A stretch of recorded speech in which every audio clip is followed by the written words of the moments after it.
ప్రతి ఒక్క ఆడవారము కూడాను ఖచ్చితంగా ఇటువంటి లెదర్ హ్యాండ్ బ్యాగ్స్ లాంటివి గట్టా వాడుతూ ఉంటాం కదా! జనరల్‌గా వాడేవారికంటే పిల్లలు ఉన్నారనుకోండి, ఇటువంటి హ్యాండ్ బ్యాగ్స్‌లో మనము ఎప్పుడైనా బయటికి వెళ్ళేటప్పుడు వారు తినే ఫుడ్‌లు, జ్యూసెస్ ఇవన్నీ కూడా లోన పెట్టామనుకోండి, ఎక్కువ కొంచెం స్మెల్ అనేవి వచ్చేస్తూ ఉంటాయండి. ఇటువంటి లెదర్ బ్యాగ్స్ అనేవి మాటిమాటికి ఉతికామనుకోండి 2, 3 సార్లు వాష్ చేసేసరికే మనకి త్వరగా పాడైపోతుందండి. అలానే వదిలేయలేం కదా!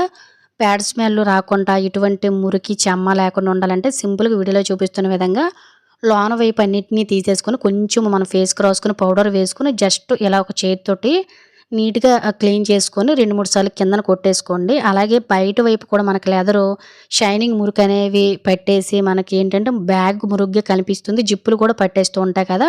కొంచెం మాయిశ్చరైజేషన్ క్రీమ్‌ని ఈ విధంగా అప్లై చేసుకొని బయట వైపు నీట్‌గా ఒక కాటన్‌తో గానీ, ఇలా నీట్‌గా క్లీన్ చేశామంటే మనకి జిప్పులనేవి పట్టేవి. బ్యాగ్ అనేది ఎప్పుడు కూడా కొత్తదానిలా ఉంటుంది. యూజ్ అవుతుందంటే ట్రై చేయండి. Thank you for watching.